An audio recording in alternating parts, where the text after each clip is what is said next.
Hello everyone out there, how's it going? Happy New Year! It is now 2021 and I'm ready for this year. In today's video, I want to share with you how to create and stick to healthy habits. You know, we hear so much about all kinds of habits or things that we should do, strategies, things that we can follow to live a healthy life. We hear about all kinds of things all the time. And knowledge does not equal behavior change. Just simply knowing what's healthy for us to do or being educated about it doesn't necessarily mean that we are going to make lasting behavioral changes in our life. Instead, what does help us make, real sustainable changes in our life and stick to the healthy habits that we want to be following regularly is by tuning into our wants, our needs, our unique bodies, our unique lifestyles, asking ourselves what it is that we really want, and kind of aligning our actions with that. So let's get started. So number one, the very first step in creating healthy habits for yourself is to create what's known as a wellness vision. Wellness vision is basically your vision, a vision that you have of your ideal level of wellness, how you want your life to look and feel and be, the habits, the actions, the behaviors that you want to be doing on a regular basis that just make you feel good when you envision yourself doing it. That's what kind of a wellness vision is. And so creating this for yourself, taking the time to really sit down and be like, okay, what is it that I really want in my life? How do I really want to feel in my life? What does wellness mean to me, and what does it look like for me, right? Because it's all about asking yourself what you want as opposed to trying to mirror what somebody else is doing, right? We so often see other people living a certain way or doing certain things or living some sort of image of a healthy lifestyle, and we try to replicate that, but it doesn't always necessarily mean that it's going to work for us. And so that's where the kind of wellness vision comes into play. So there's something that you can do here to get started, and that is to grab a journal. I love journaling. I have a whole video on how to get started with journaling if you would like to learn more about other ways that you can journal. But grab a journal or grab a piece of paper or type this up in a Word document. And what you want to write out are two things. So the first thing that you want to write out is, what does my ideal level of wellness look like? You can even get specific here and write out, how do you want to feel throughout the day. Imagine your ideal day from start to finish, from the moment you wake up till the time that you go to bed. The second thing that you want to write down here afterwards is the reason why. Okay, this is so key here, because it's one thing to be like, I want this, or I want to do this, or I want to feel this way.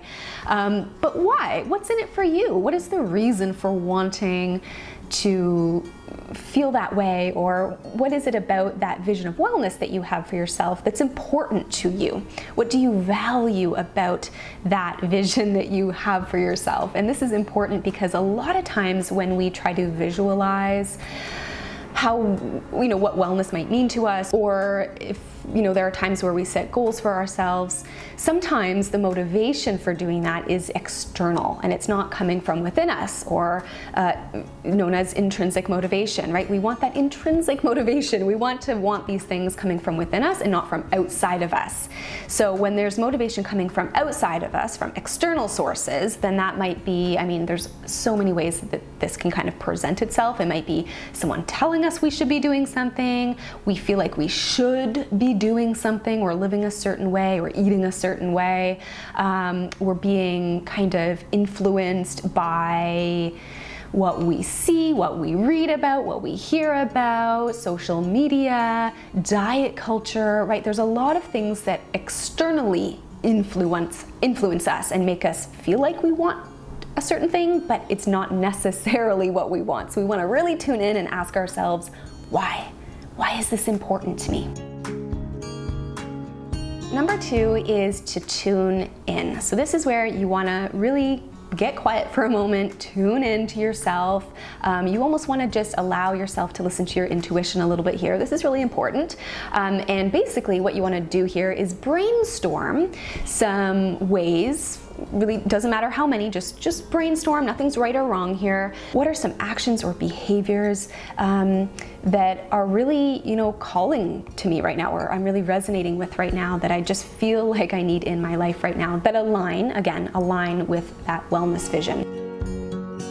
The third point here that I want to talk about is to identify obstacles. So how often do we really take the time to ask ourselves what might get in our way of a goal that we try to set for ourselves, or really anything, right? It can be so helpful and so almost transformative for us to ask ourselves, okay, hold on a second, what are some of the obstacles that might get in my way so that I can prepare for them? What tools, what resources, what support systems, what environments are going to be helpful and conducive for me to kind of work toward this vision of wellness?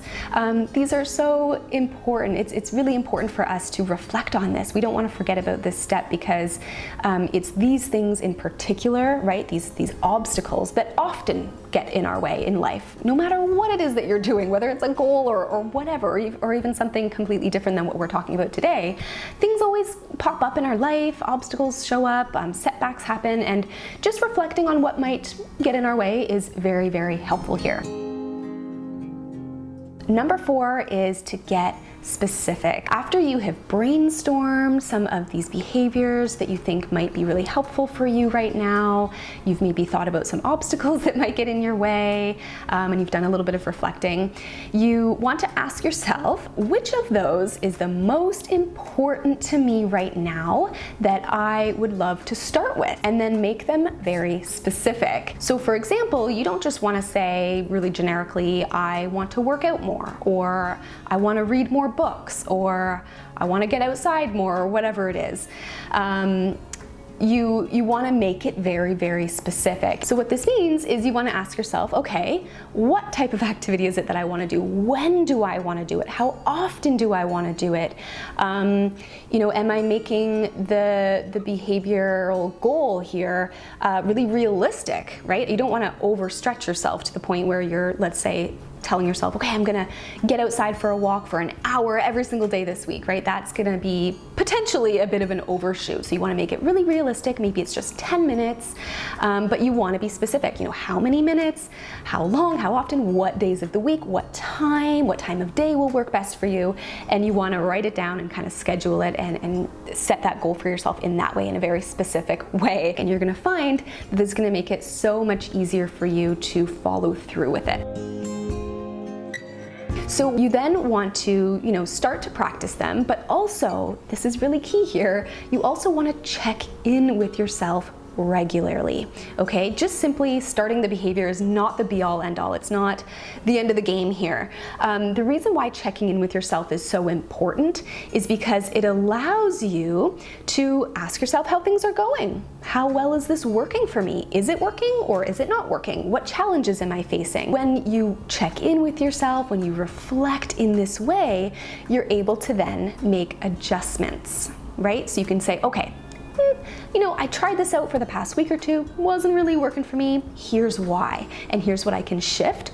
Or perhaps it's just not quite right for you. It's just not the thing that is aligned with you best, and you can kind of go back and brainstorm again on some things that you might want to do instead, that you can maybe replace that with. What I lastly want to just touch on here before I finish things off today is that self-compassion is so important when it comes to working on a new habit or a new goal that you've set for yourself, or whatever it is in life. Having self-compassion is really key, especially because it's so important for us to remember and to recognize that setbacks are not failures in any way, and also there's no such thing as falling off a wagon. It's, instead we want to shift our perspective to remember that it's totally normal and in a lot of ways expected for there to be some bumps along the way on whether it's a health journey or really any area of life.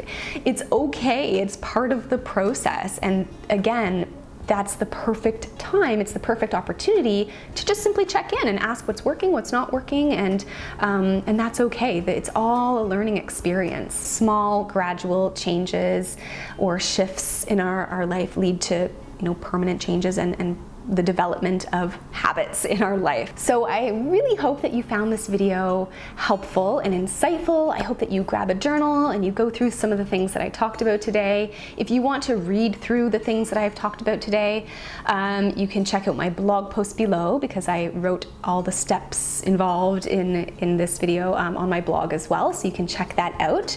And please leave me a comment below. Let me know how your 2021 is going so far, and if you have any goals that you set for yourself and how things are going for you, or if there's anything else that you want to add to this subject of forming habits and sticking to habits. Let me know in the comments. Let's have a conversation about it. Thanks so much for watching. I will see you all very, very soon.